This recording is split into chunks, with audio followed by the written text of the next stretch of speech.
and welcome to 3Q, where I interview industry professionals for just 15 minutes by asking three powerful questions. I'm your host, Rachel Vogel, and joining me on tonight's episode is Andre Torres, the former Senior Vice President of Global Catalog Development and Marketing at Warner Music Group. Andre founded the highly regarded quarterly music magazine, Wax Poetics, in 2001, which featured an eclectic mix of artists from Public Enemy to Daft Punk. The New York Times Style magazine named the publication the best and most exquisitely laid out music bi-monthly in America. There, he grew the magazine into a global movement of vinyl collectors, DJs, and music enthusiasts interested in tracing hip-hop's DNA back through its roots. This led to an encyclopedic exploration of everything from R&B and jazz to reggae and Afro beats. He also saw the expansion of the brand into foreign language Japanese editions, book publishing, and a record label. In his role at Warner Music Group, Andre worked closely with frontline labels and artists to strategize new catalog opportunities in A&R, content development, consumption, and marketing. He joined Warner after serving as head of catalog artists and label partnerships at Spotify, where he led all North American catalog initiatives. And previously, he served as vice president of urban catalog at Universal Music Enterprises.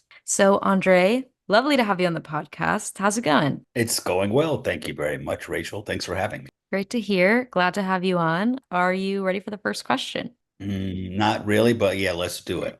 Let's do it. Imagine for a second you're sitting down with your 25-year-old self. What one piece of advice would you give him on a personal note? And what one piece of advice would you give him from a business perspective? I had to go dig back in the annals. That's a long time ago, 25, but I would probably tell him to trust the process. When I was that age, I was so focused on like the end result and like where I was going to be when I was older. And, you always have this kind of North Star in your head that I think, if you're honest with yourself, really starts at some point in high school. And then you're kind of reinforcing that idea in college. And then the real world comes and that's when it starts to get confusing because you think, well, there's this one thing that I'm supposed to be heading towards. And, that may not actually be it. There's all sorts of different avenues. And, what I've learned over these last 30 years since I was 25 is that I would say all of it is about just enjoying the part of trying to get there. You might have a destination in mind, but the process of getting there is the journey is the important part, not the destination and arrival, because you may not ever get there. And then sometimes if you do get there, you realize it isn't quite what you thought it was. And so now what? So I think I've really over the years learned to kind of love the bumps and grinds and struggle and all of it that comes with the journey. And most of it is not easy, but I think that's the most rewarding part is getting through those challenges. Personally, I would probably just sit him down and say, dude, it's just OCD. I didn't know when I was 25 that I had OCD. I only found that out like last year, and it has completely changed how I think about everything, really, because, well, there's a little bit of a pun in there because I think OCD in itself for me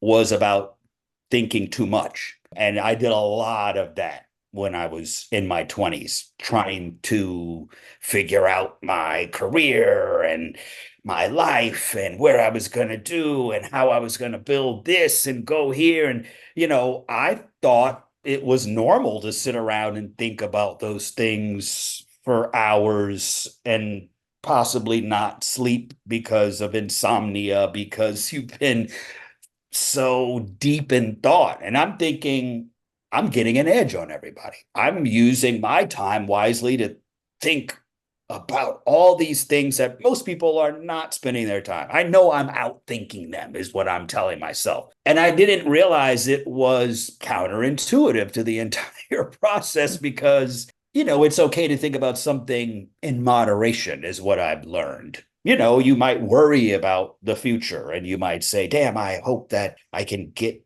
this bill paid off or whatever it might be. But if you sit for hours and that becomes like a loop in your mind that you can't get out of, then it becomes a little dangerous. And I think I lost a lot of time, I think, overthinking stuff when I was younger, and again, not knowing that I had a propensity already to overthink things. And so I think now that I'm aware of that, it's made my life so much better. It's like you can't see the forest for the trees. If you don't have the language to understand what OCD is and recognize when you're engaging in obsessive thoughts, you're kind of just, walking around without a roadmap. Now Hmm. it's like I can catch myself. Oh shit, bro, you're actually starting to really go into a wormhole here.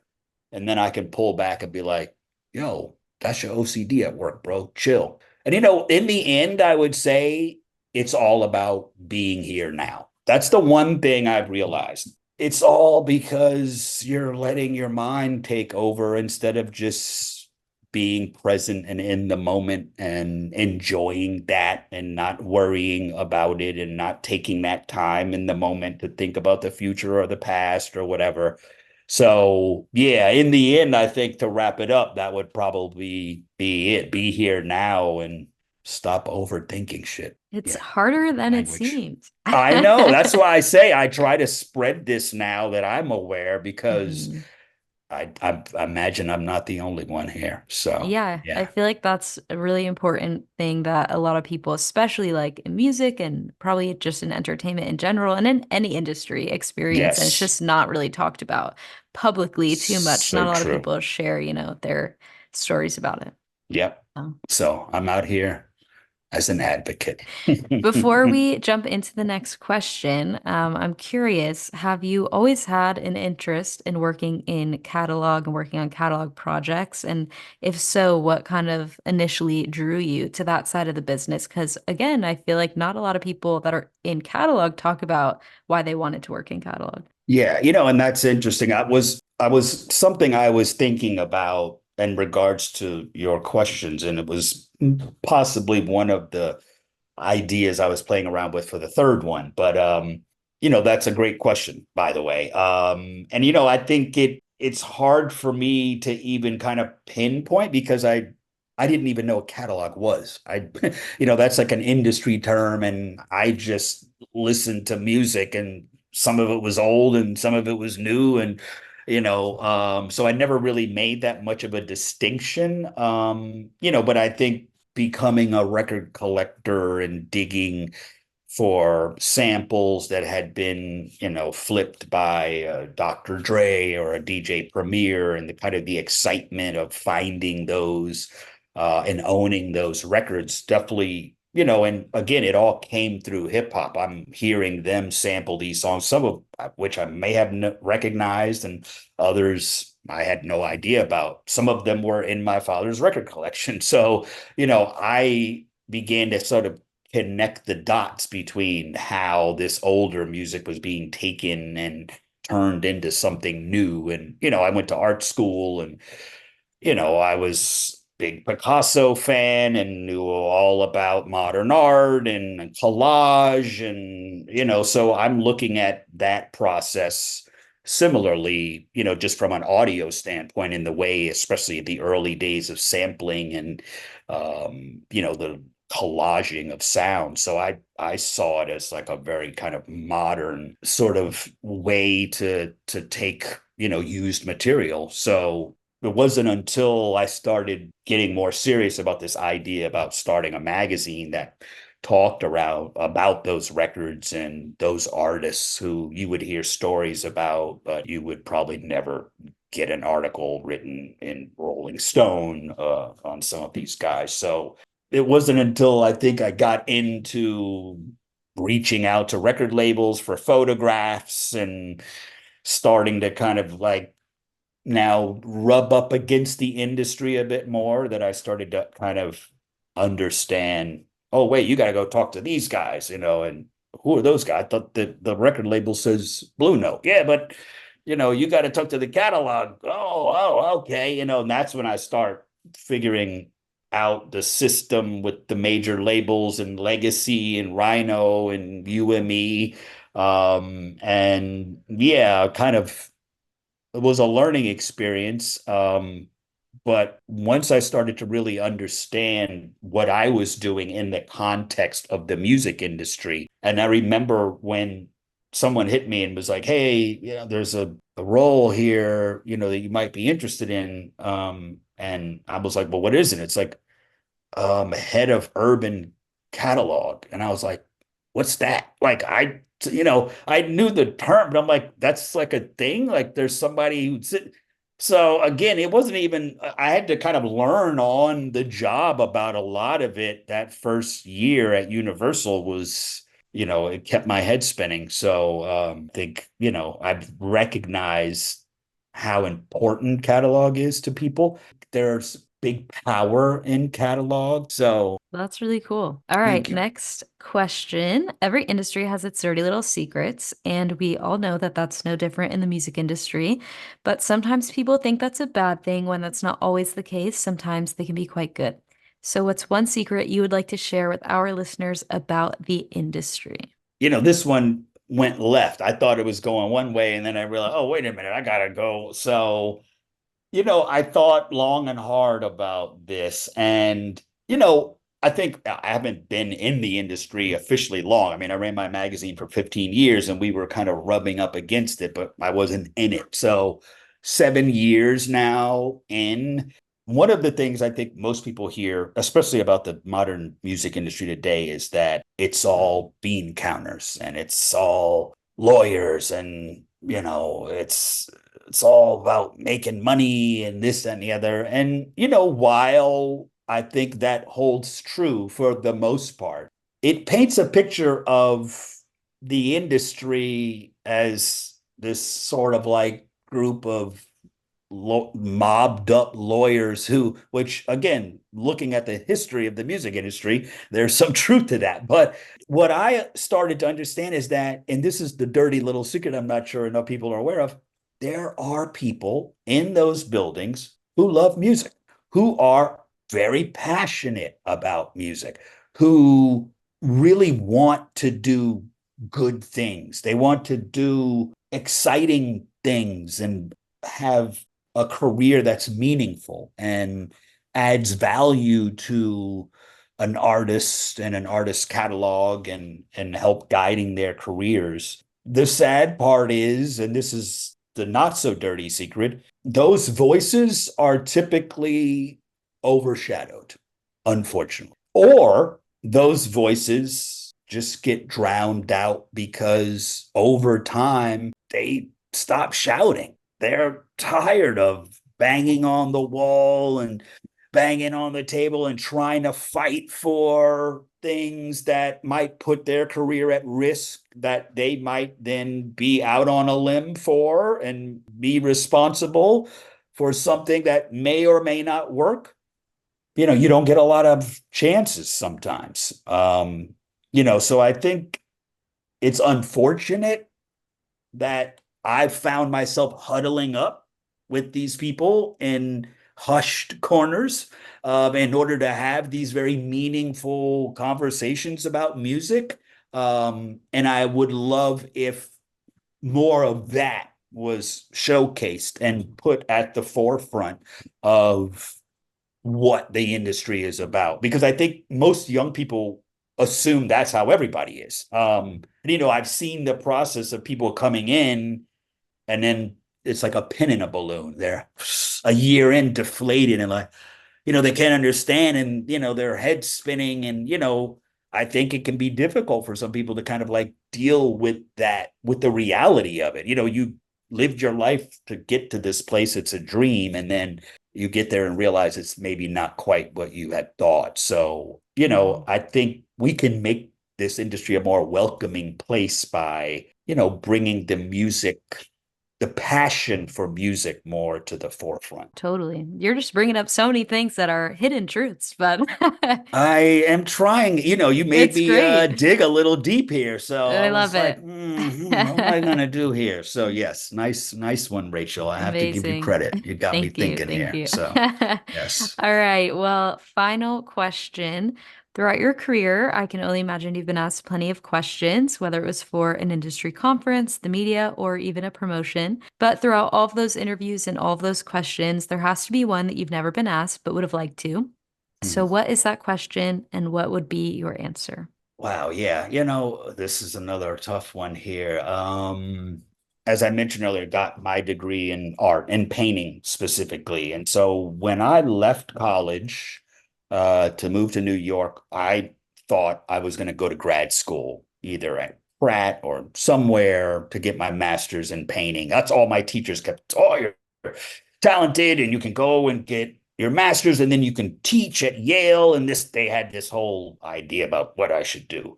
So I figured, all right, let me go to New York and at least get this degree. And I was disillusioned, I think, for the most part. I worked at the Metropolitan Museum. I was surrounded by artists. And I was like, yo, what the fuck? So I think for me, it's the question is, why did you abandon a career in art for music? That's something that's been touched on, but no one's ever asked me because it was a definite turning point I had to make a kind of conscious decision about how I was going to spend my time. And I don't think I knew that creating a magazine about music was eventually going to lead to me working in the music industry. I think I never imagined I would ever be a part of this because I always felt like an outsider. I, again, was like championing indie artists and catalog. And, it was so far removed from what the industry in my mind was all about. So, at one point, as I was working around artists and inundated with art on a daily basis. I'm still collecting records. I'm taking the train up to the, 204, like 204th Street, I think it was in the Bronx. My man had a sampler. I would bring records up. We'd have some beers and some, he didn't smoke, but I had my little weed and we'd be there chopping up samples. I would bring the records and tell him, here, chop this up, put this here. He was the kind of producer. And we started putting a couple of tracks out, and I'm starting to go to some parties with him because he works for, I think, Sony at the time. So I'm starting to kind of see what the industry is about, but I'm also now understanding what this art industry is about. And for me, I had to make a decision about where my passion lied. And as much as I love art, still do, I was just painting the other day.